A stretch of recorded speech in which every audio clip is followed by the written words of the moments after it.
ETF index mutual funds నేర్చుకుని stock మార్కెట్లో రాణించాలనుకుంటున్నారా? వెంటనే ఈ నెంబర్కి కాల్ చేయండి.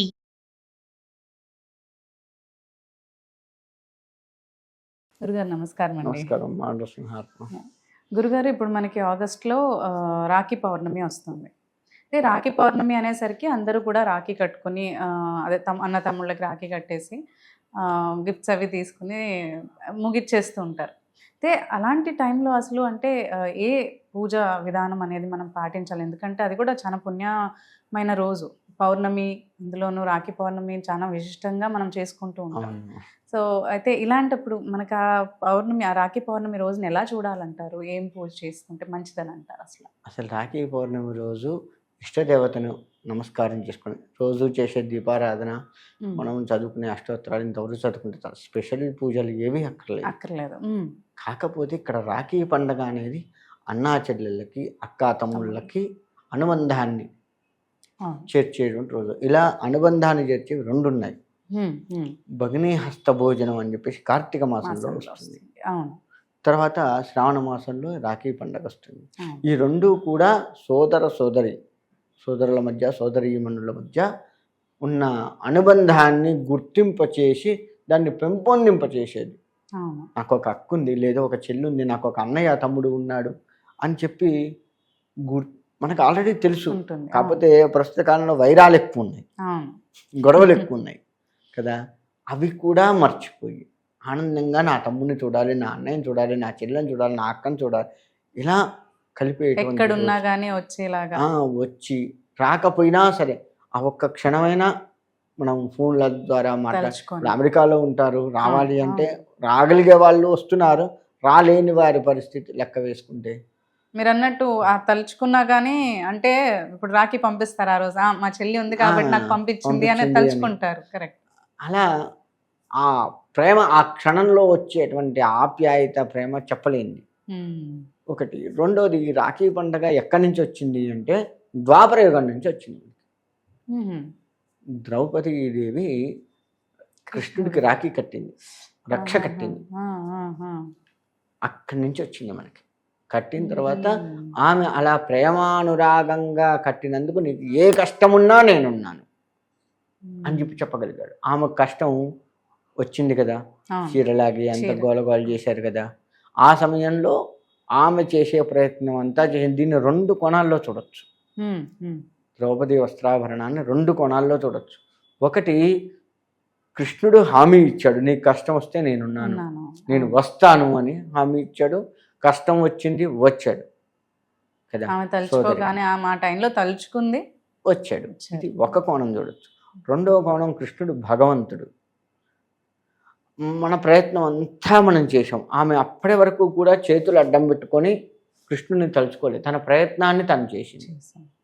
తన ప్రయత్నం కూడా వాళ్ళ ముందు విఫలమైపోయింది. ఇంకా వాళ్ళ ముందు తన ప్రయత్నం గెలవలేకపోయింది. అన్యదా శరణం నాస్తి, నాకు దిక్కు ఎవరూ లేరు తండ్రి, ఓ కృష్ణ నన్ను ఆదుకో అని చెప్పేసి పిలిచేసరికి ఆ భక్తి భావనకి కృష్ణుడు వచ్చాడు. ఇంకా నాకు ఏమీ లేదు స్వామి అని చెప్పి అడ్డం పెట్టుకున్న చేతులు వదిలేసింది. వదిలేసి కృష్ణుడిని తలుచుకుంది. ఆ భక్తి పూర్తిగా ఆయనకు దాసోహం అయింది. నీవు తప్ప నన్ను రక్షించే వాళ్ళు ఎవరూ లేరు అని. భర్తలు ఉన్నారు, కానీ భర్తలు ఉన్నప్పటికీ కూడాను వారు ఓడిపోయి ఉన్నారు, ధర్మంగా ఉన్నారు. ఎంత ఉన్నా పెద్దవాడు ఏమీ మాట్లాడట్లేదు కాబట్టి చిన్నవాళ్ళు కూడా ఏమీ మాట్లాడలేదు, ధర్మాన్ని పాటించారు. అలా వాళ్ళు చేయడం తప్పు, కట్టుబడి ఉన్నారు. ధర్మానికి కట్టుబడి ఉండేసరికి వాళ్ళు కూడా ఏం చేయలేకపోయినారు. మరి మహావీరులు చేయలేకపోయినారు. ఇలా అధర్మం హెచ్చు తగ్గు పెరుగుతున్న కొద్దీ ఎప్పుడో వాళ్ళకే నష్టం అని వీళ్ళకి కూడా తెలుసు కదా. అయినా భగవంతుడు ఉన్నాడు, కృష్ణుడు కాపాడతాడు మమ్మల్ని అనే ధైర్యం వీళ్ళకి కూడా ఉంది. అదే నమ్మకము, ధైర్యం ఉంది. వీళ్ళ నమ్మకము, ఆమె నమ్మకము, స్వామి వచ్చాడు. అంటే భగవంతుడి మీద పూర్తి విశ్వాసాన్ని ఉంచాలి. ఖచ్చితంగా భగవంతుడు మనకు చేయూతనిస్తాడు. ఈ కోణంలో తీసుకోవచ్చు, ఈ రాఖీ కోణంలో తీసుకోవచ్చు. కట్టింది కాబట్టి కష్టం వచ్చినప్పుడు తక్కువ వచ్చాడు, ఆదుకున్నాడు, వాళ్ళని సుఖంగా ఉంచాడు. వాళ్ళకి అనేక రకాల తర్వాత రాజ్యాన్ని విడిచిపెట్టిపోయిన ప్రతిసారి కృష్ణుడు వీళ్ళ వెంటే ఉన్నాడు. భక్తి ఆ విధంగా చూడాలి. భగవంతుడు ఎవరు వెంట ఉంటాడంటే వాళ్ళ వెంట ఉన్నట్టు కనపడ్డా నిజమైన భక్తుల వెంటే ఉంటాడు. ఉంటారు ఎప్పుడు. ధనవంతుల వైపు కనపడ్డా బీదవారి వైపే ఉంటాడు. అక్కడ ఉన్నట్టు కనపడతాడు, ఇక్కడ లేనట్టు కనపడతాడు, అంతే. ఇది కృష్ణుడి నుంచి మనం చూడాల్సిన గుణం.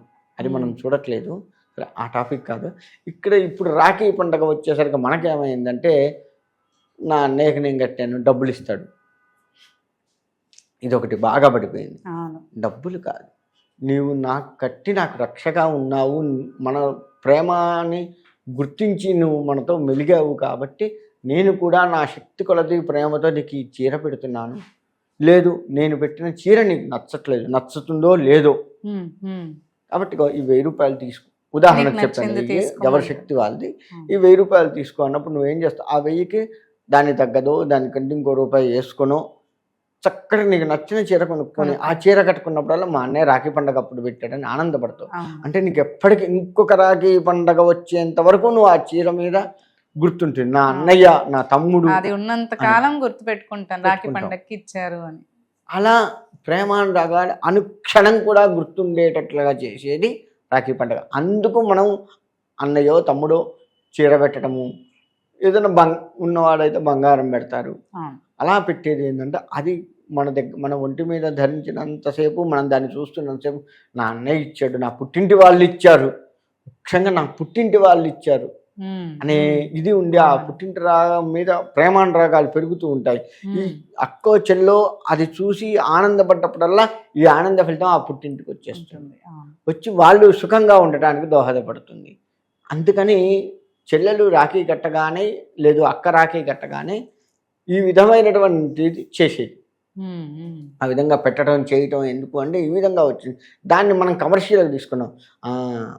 అన్నయ్యకి రాఖీ కడితే లేదా తమ్ముడికి రాఖీ కడితే 500, 1000, 10,000 ఇస్తాడు, డబ్బులు ఇస్తాడు, కమర్షియల్గా ఆలోచిస్తున్నాం. లేకపోతే నువ్వేమి ఇచ్చావురా అని అడుగుతారు. ఎప్పుడన్నా డిస్టర్బెన్స్ అయినా, లేదు డిస్టర్బెన్స్ కాకపోయినా పక్కన వాళ్ళు అడుగుతారు. మా ఆడపడుచుకి వాళ్ళ తమ్ముడు డబ్బులు ఇచ్చాడు, 1000 రూపాయలు ఇచ్చాడు, నువ్వు నాకు కనీసం 100 రూపాయలు కూడా, ఈ విధమైన డిమాండ్లు మనం పెట్టుకుంటున్నాం. కానీ ప్రేమానురాగాలకు చిహ్నంగా చూడాలి, అది మనం మర్చిపోతున్నాం. అందుకే ఈ రాఖీ కూడా ఇప్పుడు చాలా మంది ఏం చేస్తున్నారంటే, కట్టిపోగానే మరో రోజు తెంపేస్తున్నారు. ఈ అన్నయ్యలు తమ్ముళ్ళు ఎవరైతే ఉన్నారో తీసేస్తున్నారు. ఉండాలి, అది ఎన్నాళ్ళు ఉంటే అన్నాళ్ళు, అది దానంతట అదే పోతుంది కదా. మనం ముందే తెంపేసుకోవటం ఎందుకు, తీసేయటం ఎందుకు, ఇది కొంత చేస్తున్నారు. అది కూడా తప్పే. రాఖీ అలా తీపి కూడా పెడతాం. తీపి ఏంటంటే ఎప్పుడు కూడా మన అనురాగం ఎప్పుడు కూడా ఇలా తీయగా ఉండాలి, మన సోదరాభిమానాలు ఎప్పుడు కూడా తీయగా ఉండాలి అని తీపి కూడా పెడుతూ ఉంటారు. ఇవన్నీ రాఖీలో వస్తాయి. ఇదంతా మనం మర్చిపోయి కమర్షియల్ రాఖీలు అనేవాళ్ళు. కట్టేవాడు కమర్షియల్ అయినాడు, పెట్టేవాళ్ళు కమర్షియల్ అయినారు. ఈ విధంగా అయింది.